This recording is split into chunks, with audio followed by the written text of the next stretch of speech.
My wife snapped, "You're so ungrateful." When I didn't react to her pregnancy announcement, but she went all out for everyone else. My dad stayed quiet. Then he made a call, and minutes later, she regretted everything. Last night, after dinner, my 52F boyfriend of 30 years, 53 meters, proposed. He simply walked over, handed me a small box, and told me to open it. Inside was a ring. I had imagined this moment countless times, but I never thought I'd feel so indifferent.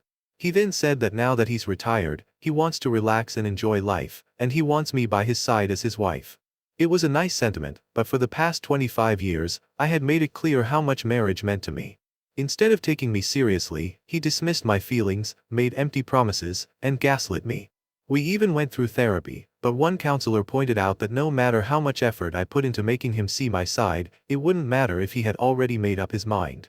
I was in denial, believing we were making progress, when in reality, he was just stalling. Together, we have 4 children. The 3 oldest are now adults, while our youngest, 15F, was away at a sleepover when all of this happened. They all attended private school, where I constantly dealt with judgmental PTA moms making snide remarks about me not having the same last name as my kids.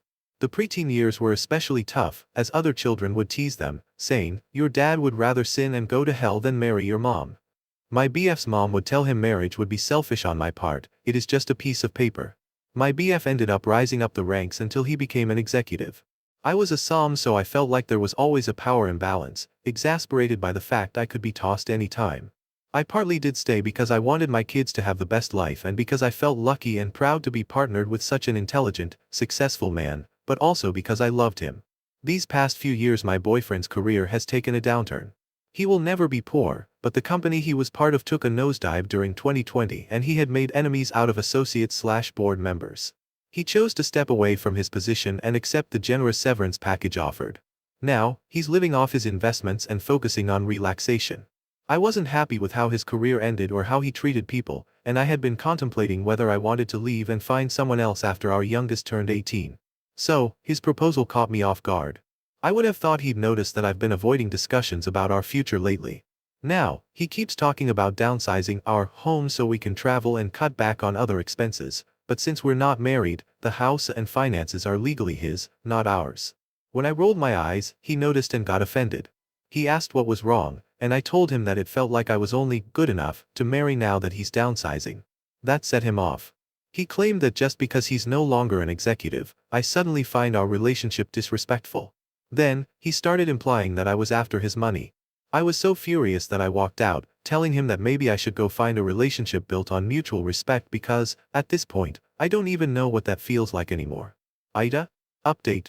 When I first posted, my boyfriend and I hadn't spoken since our argument over the engagement. I've been with him long enough to know that when he shuts the bedroom door before I can get in, it means I should sleep in one of the guest rooms, so that's exactly what I did. This morning, however, I decided to break the silence. I told him how dismissed I had felt over the years. I also pointed out that we're both in our 50s now, and if the past few years have taught us anything, it's that the people who praise you one day can easily turn against you the next. Real partners in life are rare and valuable, and I just wish he treated me like someone who truly mattered to him. Instead, he acts as if there's always someone younger, more attractive, and just as loving waiting around the corner. I apologized for rolling my eyes but made it clear that if he truly wants marriage, I need a firm commitment and a genuine sense of happiness from him about marrying me. I don't need a big wedding, just real effort. He listened, but then asked if this was really about money and security.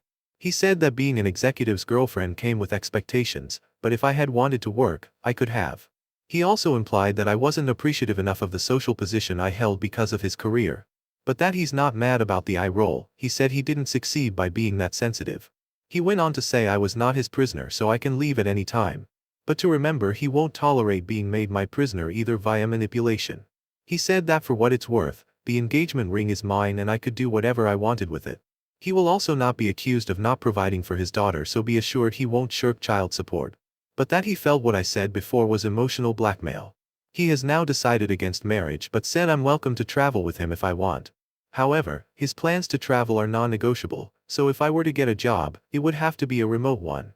It was a difficult conversation, and I spent a few hours alone afterward, just processing everything. Since I felt like I had nothing to lose, I asked if he would support me in getting an associate's degree, though most technical programs require in-person attendance. That's when he dropped a bombshell: if I wasn't traveling with him, he wouldn't be willing to go long periods without sex. I was stunned by how cold and transactional he made it sound, as if it was a simple, take it or leave it situation. We fought again, and I reminded him that we're both feeling the effects of aging, and I've been by his side through his health struggles. If he thinks he can easily find someone else who will match the loyalty and support I've given him, he's wrong.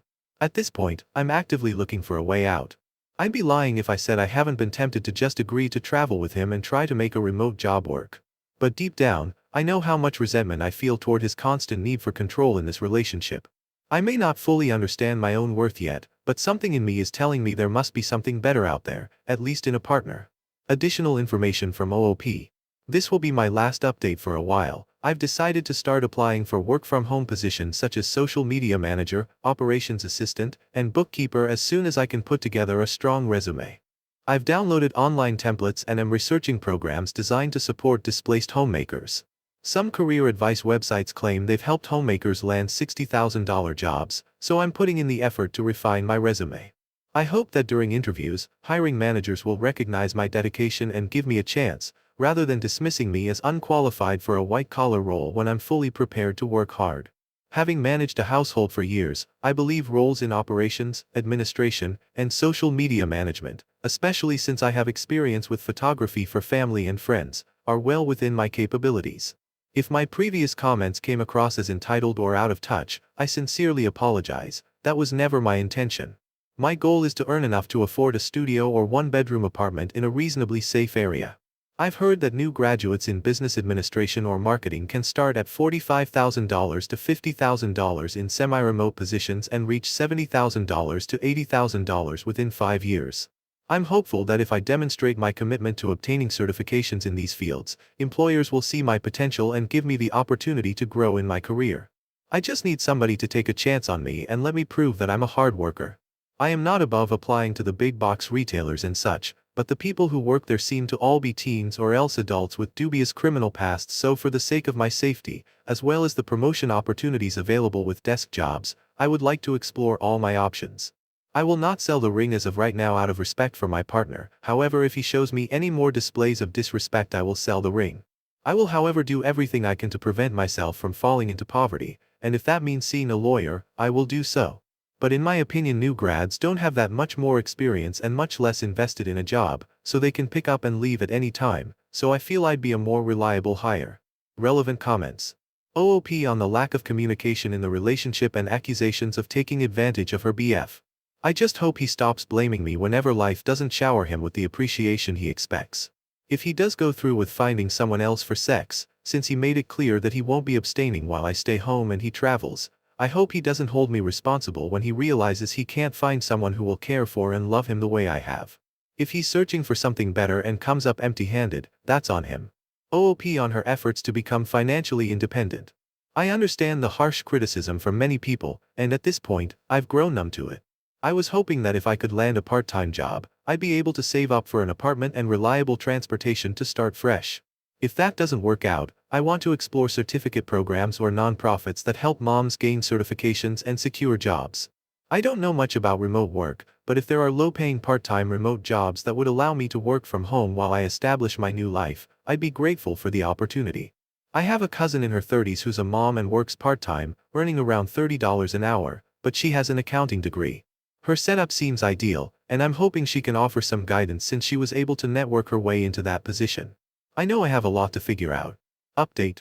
It has been over a month since my last update, and my life has taken a dramatic turn. For those unfamiliar with my previous posts, my boyfriend of 30 years finally proposed after I had spent 25 years asking for marriage. However, I couldn't help but roll my eyes. It had taken him losing his executive position to finally decide I was worth marrying. In response, he withdrew the proposal. I wish I had a more uplifting update to share. But the truth is, I'm struggling. Still, what keeps me going is hope in the kindness of others, including my grown children, potential employers, the legal system, and even my children's father. Hope that the love I have given so freely to him will one day be recognized. I was raised to believe that, in time, even those who failed to appreciate love would eventually come to understand its value and return it. Here's what has happened since. After my children's father accused me of trying to keep him emotionally trapped, I made a conscious effort to prove that I respected his freedom. I gave him space and demonstrated that I could move forward without holding him back. I started doing that right after our discussion. His reaction was anger. After our talk he started glaring and picking fights over everything, the speed at which I did housework, my spending, within his allowance, and cut it to nearly zero. Asked for the ring back during an argument. I took the comments to my posts to heart. In particular, advice telling me that if badgered I should refuse to leave the house.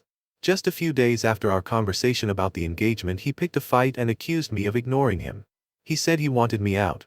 I said no, I deserve to be here. He responded by having a lawyer send me a notice telling me to vacate that day. I happened so quickly I was too shocked to react. My kids were torn between dad's bluffing and try to leave. But now he's filed to evict. It's up to the courts now. I tried looking for legal aid, but the person I talked to was cold and implied that my status as a mom and partner won't protect me from eviction. I've been actively applying for office jobs, but my friends have reminded me to be patient and kind to myself. They reassure me that if I face rejection, something better will come along. My adult children have encouraged me to apply for SNAP food stamps, but I haven't yet, partly out of pride. They also mention that if Dad and I no longer live together, I might be able to receive child support assistance from the government. However, my grown kids are hesitant to take any action that might upset their father. My oldest suggested I consider a night shift position at a gas station and promised to help as much as possible once he graduates. Just when I was preparing to be grateful for any opportunity, I was rejected after what I thought was a strong interview. That rejection stung. Still, I hold on to hope. Every day, new remote and in-person job postings appear, many willing to train the right candidate. I am applying to countless companies, hoping that one will see my potential, give me an interview I can ace, and recognize my determination to rebuild my life. I suspect my boyfriend wants me to beg, but I'm not sure if that would make him reconsider dropping the suit. At this point, I just don't know anymore. For now, I stay in my corner of the house, trying to keep things as normal as possible while treating job applications like a full-time job. That's all I can update for now. No matter what happens, I will continue to hold on to hope and dignity. Relevant comments. Maripositive48, I'm really sorry you're going through this, OP. Have you considered applying for a trade apprenticeship? I don't know the full details of your situation or skill set, but I wanted to offer another potential option. OOP, my strongest skills are in marketing and possibly investor relations, something my boyfriend's sister worked in for about 8 years before switching careers after getting married. I love working on visual content and engaging with people, even strangers, though I know my recent emotional struggles may not make that obvious. However, I don't think I would fit well in a trade environment. I doubt I'd have much in common with tradespeople, as their career paths are often quite different from mine. Many choose trades over corporate jobs for various personal reasons, and I don't see myself thriving in that setting. OOP on seeking legal advice and how she was served legal documents by her ex. No, I wasn't served by my ex directly, I was served by a sheriff. My son did some research and confirmed that the sheriff is legitimate. A friend of his, whose dad works in the court system, but doesn't know my ex, also verified that the sheriff has been used by his own company for legal matters in the past. It was a 30-day notice. I told him I wasn't going to leave. The day after the 30-day notice expired he filed for eviction and I was soon served. Unless they got an identical twin of the sheriff to impersonate him, then this is real. I gave legal aid the papers and they said it's real. Why do you think it's not, may I ask? When there's a case name and instructions of where to file an answer. I am so confused by this comment. OOP on her education and work experiences. I did not go to college, but have done a lot of freelance marketing, doing stuff for family and friends' social medias, and editing family pictures, plus promoting school fundraisers. I would love to get a certification if I had the funds, but when I'm entry level I just want to put my nose to the grindstone and work to show my potential. But I will definitely look into those videos, but I'm so busy with applying for jobs in the first place. Thank you. Update. The unthinkable has happened. A judge has ruled in favor of my ex-boyfriend, allowing him to evict me. I always believed the justice system upheld fairness, morality, and even kindness, but now I see otherwise. My head is spinning. I still haven't found a job, despite doing everything right. I've submitted hundreds upon hundreds of applications for marketing roles. So far, I've received only 3 responses, but each one asked me to download communication apps for interviews, with instructions that were vague and difficult to follow. I struggle with unclear directions, so I initially felt too frustrated to respond. However, at this point, I'm desperate enough to try. Taking advice from others, I've started applying for non-marketing jobs. My older daughter even wrote me a resume for an office assistant position at a church, though it only offered 8 to 10 hours a week at just $2 above minimum wage. I was called in for an interview, but when I arrived, the pastor's demeanor changed. He seemed disappointed upon seeing me and greeted the next applicant, a woman in her mid-20s, in a noticeably different, more welcoming tone. Horrible behavior from a mid-30s man. He even called me ma'am in this apprehensive tone. I did not get the job, but I feel bad for whoever does. I only have a few days before a sheriff arrives. I called my kids for help. My legal aid attorney predicted I'd only get visitation until I have a stable place. And child support would likely be enough to only partially pay for motel living, so I needed to quickly get a job. How can the world treat a mom like this? My adult kids arranged to meet me and told me there's a reason even their grandma called my ex an alley cat. They offered to sneak food from the dining halls when I visit and lend me clothes for interviews, but they made it clear that their father has strictly forbidden them from sending me any money. They also told me that once they start working, they will prioritize their own savings and that I shouldn't expect financial support from them.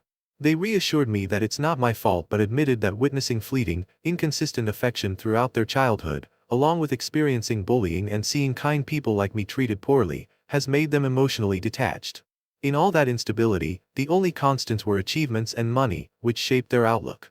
They believe their strong sense of self-preservation stems from watching how it benefited their father, while those without it suffered. I managed to sell the few belongings my ex didn't take from me, which has given me just enough money to book a motel room for about a week. After that, I don't know what I'll do. I asked my youngest, who just turned 16, if she'd want to stay with me in the motel, but she broke down crying and begged her dad to let me stay. I will fight for custody with every ounce of strength I have. But I suspect her siblings are advising her to prioritize self-preservation and stay with their father. I understand, truly, I do. But she still needs her mother. I'm in contact with a shelter and hoping to find someone who will help me secure housing. Beyond that, I don't know what my future holds. Update. I want to sincerely apologize to anyone I may have offended with my third update. It was never my intention to look down on anyone. I only wished for more understanding about how utterly alone I have felt, having no one to talk to, no one who acknowledged my words, my pain, or my desperate attempts to explain myself. But I get it, what's done is done. Everything I've ever known is now behind me. I left my ex's house a day before the sheriff was scheduled to come. I just couldn't endure his taunts any longer. Saying goodbye to my daughter nearly broke me, but I am determined to find a way to see her regularly. For now, I've spent 2 nights in a motel. I took the advice to use the library as a safe place to apply for jobs during the day. I also invested in an online resume service that specializes in helping homemakers become more employable. In addition to applying for office jobs, I've started looking at retail positions. I heard back from one and have an interview soon, but I'm anxious because the pay is only 50 cents above minimum wage, and the cost of motels is overwhelming. I'm in the process of applying for SNAP. From my years in my old social circle, I remember many of the wives being involved with food bank organizations, so I know resources exist. I also realize I could have stretched the little money I made from selling what my ex didn't take, but the stress of leaving my daughter behind got to me. I ended up spending on comfort food, and, I'll admit, a drink to calm my nerves.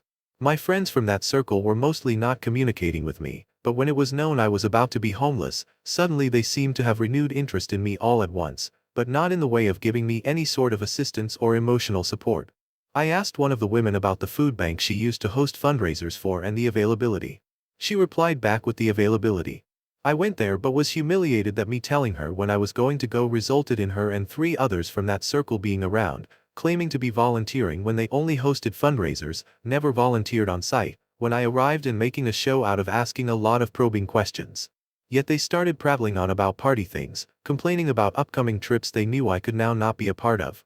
I left feeling utterly defeated, and I know I will never go back.